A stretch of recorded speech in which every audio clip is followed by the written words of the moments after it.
వక్రతుండ మహాకాయ సూర్యకోటి సమప్రభ నిర్విఘ్నం కురు మే దేవా సర్వకార్యేషు సర్వదా. గురుబ్రహ్మా గురుర్విష్ణు గురుర్దేవో మహేశ్వరః గురు సాక్షాత్ పరబ్రహ్మ తస్మై శ్రీ గురువే నమః. ఓం శ్రీ సాయిరామ్. ఓం అవధూత చింతన శ్రీ గురుదేవదత్త జయ. ఓం శ్రీ అక్కల్కోట స్వామి సమర్థ లీలామృతము 43వ అధ్యాయము. నిత్యానందుడు ఠాకూర్ దాస్ బువా కథను చెప్పి విఠల నామముతో ఆనందపరవశుడై ఉండగా విద్యాసాగరుడు, గురుదేవా, శ్రీ స్వామి సమర్థులు వెలిగించిన జ్యోతులలో అనేక మంది యోగులుగా మారారని చెబుతున్నారు కదా, అందులో ఎవరైనా శ్రీ స్వామి సమర్థుల వలనే పూర్ణ స్వరూపులుగా అయ్యారా? అలాంటి వారెవరైనా ఉంటే వారి చరిత్రను తెలుపండి అని ప్రార్థించాడు. ఓ జిజ్ఞాసి, నదులన్నీ తప్పక సాగరుని చేరిన విధంగా భక్తులు ఎక్కడెక్కడ తిరిగినా సచ్చిదానంద స్వరూపుడైన సద్గురుణ్ణి చేరక తప్పదు. నదులలో పెద్దవి చిన్నవి ఉన్నట్లు భక్తులలో శిష్యులు సేవకులు కూడా ఉంటారు. వారి వారి ఆర్జిత పుణ్యాన్ని అనుసరించి వారు యోగులుగా మహాయోగులుగా మారుతారు.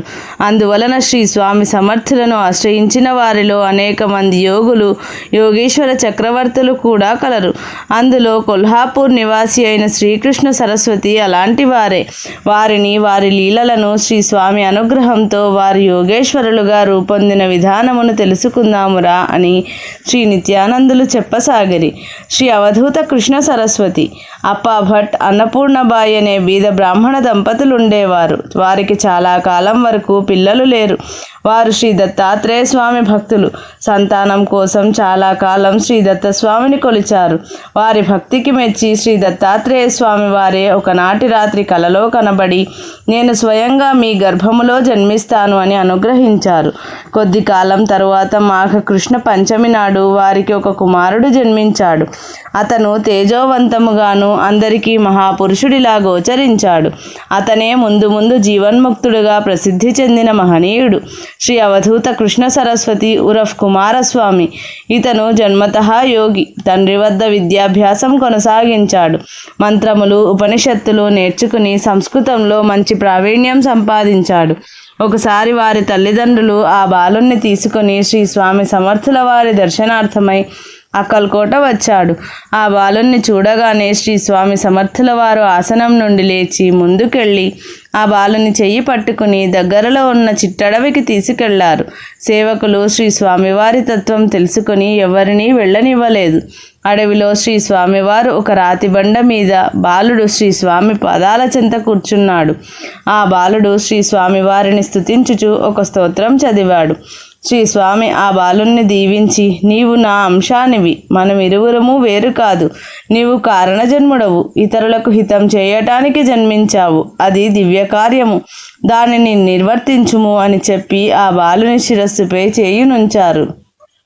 ఆ స్పర్శ ఆ బాలుని అతీంద్రియ స్థితికి తీసుకొని వెళ్ళినది. అతను సమాధి స్థితిలో 7 గంటలున్నాడు. ఆ తరువాత తిరిగి సామాన్య మానసిక స్థితిని పొందెను. ఇరువురు తిరిగి మఠమునకు చేరుకొనిది. ఆ బాలుడు కొంతకాలం అక్కల్కోటలోనే శ్రీ స్వామిని సేవిస్తూ ఉండిపోయాడు. కొంతకాలమునకు శ్రీ స్వామి కృష్ణ సరస్వతిని కొల్హాపూర్ వెళ్ళి బాల ఉన్మత్త పిశాచ వృత్తిని అవలంబించి అవధూతగా జీవించు, అక్కడ నుండి నీ అవతార కార్యమును ప్రారంభించి దివ్య జ్ఞానముతో చరించు అని పంపిరి. ఒకసారి శ్రీ స్వామి, మన బ్రాహ్మణుడింకా రాలేదేమి అని అడిగిరి. ఆ మాటలలోని భావమేమిటో అని ఎవరిని ఉద్దేశించి అన్నారో ఎవరికీ అర్థం కాలేదు. కొంతసేపటికి ఒక కుష్ఠరోగి అయిన బ్రాహ్మణుడు శ్రీ స్వామి దర్శనానికి వచ్చాడు. ఆయన మొదట గాణగాపురం వెళ్ళి దత్తపాదుకలను సేవించాడు. అక్కడ స్వప్నంలో శ్రీ దత్తాత్రేయ స్వామి కనిపించి అక్కల్కోట వెళ్ళమని చెప్పారు.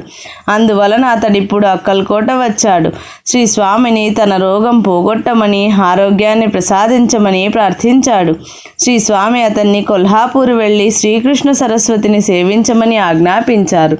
వారి ఆదేశం ప్రకారం అతను కొల్హాపూర్ వెళ్ళి శ్రీకృష్ణ సరస్వతిని సేవించాడు.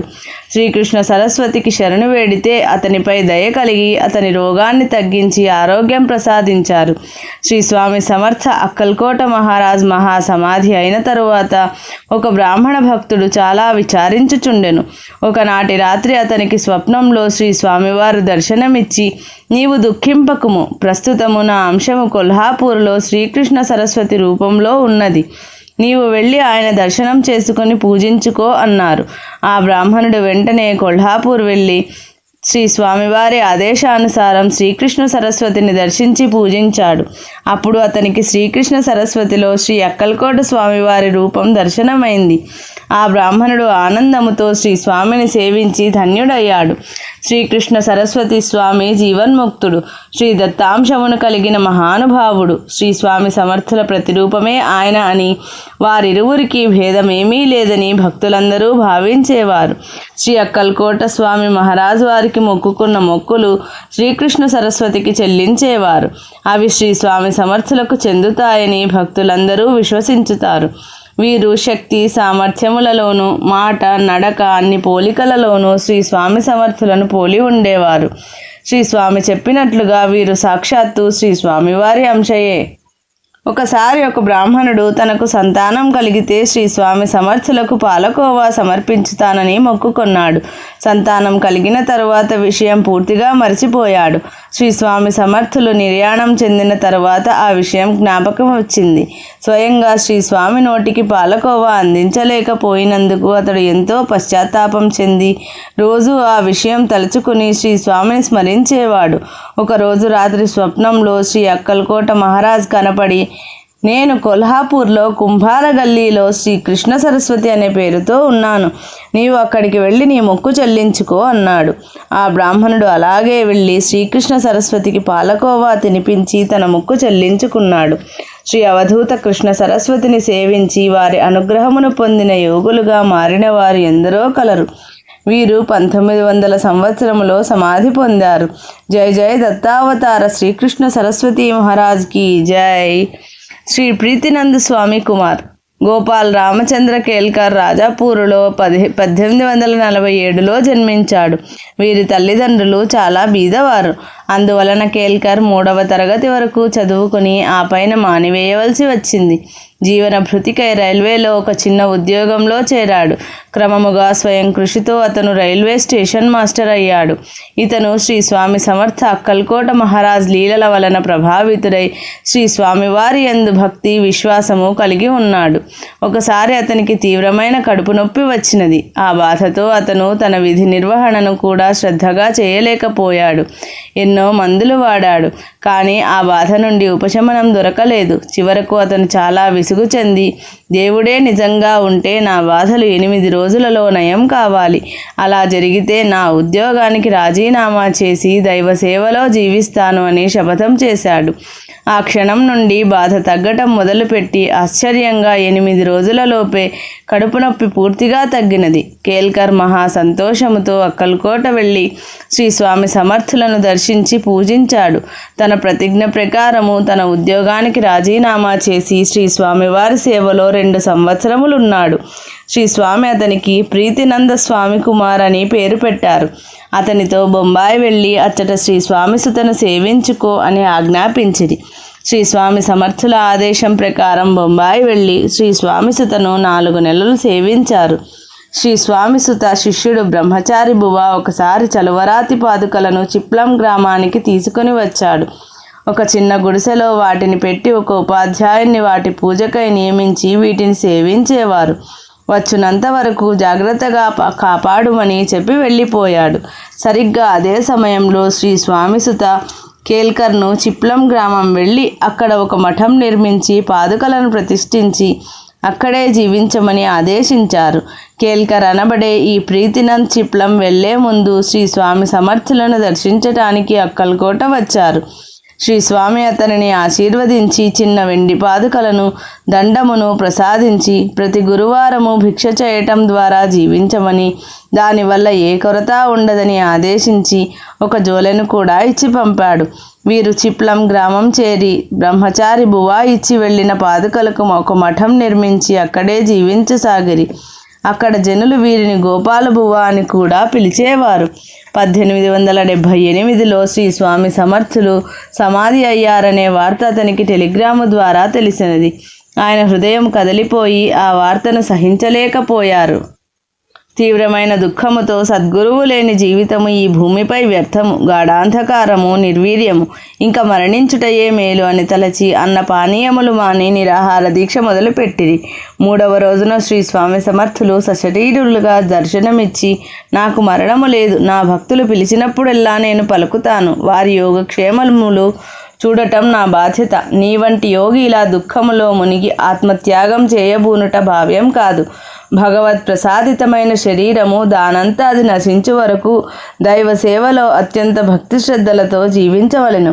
దీనిని బలవన్మరణం పాలు చేయుట మహాపాపము అని అతనిని ఒప్పించిరి. శ్రీ స్వామివారి దర్శనమునకు ఆనందించి గోపాల్ బువా తన నిరాహార దీక్షను విరమించుకొని పూర్వము కంటే అధికమైన ఉత్సాహముతో ఎక్కువ భక్తి శ్రద్ధలతో శ్రీ స్వామివారి పాదుకలను పూజించుచు మఠములో సేవ చేయుచుండెను. ప్రతి గురువారము శ్రీ దత్తాత్రేయుని సాంప్రదాయమును అనుసరించి శ్రీ సమర్థుల ఆదేశానుసారం భిక్షకు వెళ్ళేవారు. ఈయన 1919లో చిప్లంలోనే సమాధి పొందారు. ఈనాటికి చిప్లంలోని శ్రీ స్వామి సమర్థ అక్కల్కోట మహారాజు వారి మఠంలో ఆయన ప్రసాదించిన పాదుకలు, దండము భక్తులు దర్శించి సేవించి తరించుచున్నారు. గోపాల్ బువా సమాధి చెందిన తదుపరి వీరి మనుమడు ఆ మఠములో పూజాది కార్యక్రమములను నిర్వహించుచు అత్యంత భక్తి శ్రద్ధలతో జాగ్రత్తగా చూచుచున్నాడు. శ్రీ పరమహంస సద్గురుస్వామి సంపూర్ణానంద నాథ సాంప్రదాయమునకు చెందిన శ్రీ పరమహంస సద్గురుస్వామి సంపూర్ణానంద ఆత్మ సాక్షాత్కారము పొందిన గొప్ప యోగి. ఈయన శ్రీ స్వామి సమర్థ అక్కల్కోట మహారాజు వారి లీలలను విని ఆయన యందు భక్తి, విశ్వాసము, గౌరవము కలిగి ఉండేవాడు. శ్రీ స్వామి సమర్థులు యోగులందరిలోకి మణి వంటి వాడని, సాక్షాత్తు పరబ్రహ్మ స్వరూపుడని అంటుండేవారు. శ్రీ స్వామి సమర్థుల చిత్రపటమును తన ముందు ఎప్పుడూ ఉంచుకునేవారు. భక్తులందరూ శ్రీ సంపూర్ణానందులకు, శ్రీ స్వామి సమర్థులకు భేదమేమీ లేదని, వీరిరువురు ఒకే రూపమని విశ్వసించి పూజించేవారు. అలాంటివే ఎన్నో అనుభవాలు భక్తులకు కలిగాయి. శ్రీ సత్యదేవానంద సరస్వతి. ఆళందిలో శ్రీ సత్యదేవానంద సరస్వతి అనే యోగి ఉండేవారు. ఆయన ఒకసారి శ్రీ స్వామి సమర్థ అక్కల్కోట మహారాజు వారి పాదుకలను దర్శించి సేవించాలని అక్కల్కోట వచ్చారు.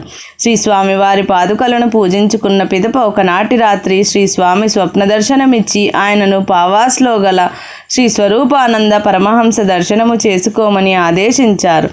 ఆయన అలాగే వెళ్ళి ఆ పరమహంసను దర్శించి తరించినారు. విద్యాసాగర శ్రీ స్వామి సమర్థులు అక్కల్కోట రాకముందు ఆ సేతు హిమాచల పర్యంతం దేశమంతటా సంచారము చేశారు కదా. ఆ పర్యటనలో ఒకసారి శ్రీ స్వామివారు గంగాసాగర సంగమం వద్దకు వెళ్ళారు. అప్పుడు అక్కడ శ్రీరామకృష్ణ పరమహంసను కలుసుకున్నారు. ఆ సందర్భంలో శ్రీరామకృష్ణ పరమహంస శ్రీ స్వామిని చూచి ఎంతో సంతోషించి, అలక్ నిరంజన్, మీ దర్శనముతో నా జన్మ ధన్యమైనది అన్నారు. విద్యాసాగర, యోగులంతా ఒక్కటే, వారి ఆంతర్యములలో ఏ భేదమూ లేదు. వారి నామరూపాలు వేరువేరైనా, వారు వేరువేరు ప్రదేశములను తమ తపోభూములుగా ఎంచుకున్నా వారందరి కార్యక్రమం ఒక్కటే. సాధకులకును గురు శిష్యులకును ఆత్మ సాక్షాత్కారమును కలిగించి జీవన్ముక్తులను చేయుట, దుష్ట సహవాసము చేసి వ్యసనములకు లోనైన వారిని సన్మార్గులుగా మార్చుటయే వారి కార్యక్రమము. యుగ యుగాల నుంచి అనేక అవతారులు, మహర్షులు, యోగులు, జీవన్ముక్తులు, అవధూతలు జన్మించి నడయాడిన భూమి కావుననే ఈ భారత భూమి యోగ భూమిగా పేరొందినది. ఇది విద్యాసాగర శ్రీ నిత్యానంద యోగి సంవాద రూపమున శ్రీ దత్తాత్రేయ సంప్రదాయ శిష్య పరంపరలోని శ్రీ శ్రీ శ్రీ స్వామి విఠలానంద సరస్వతి మహారాజ్ విరచిత శ్రీ అక్కల్కోట స్వామి సమర్థ లీలామృతము 43వ అధ్యాయము సంపూర్ణం.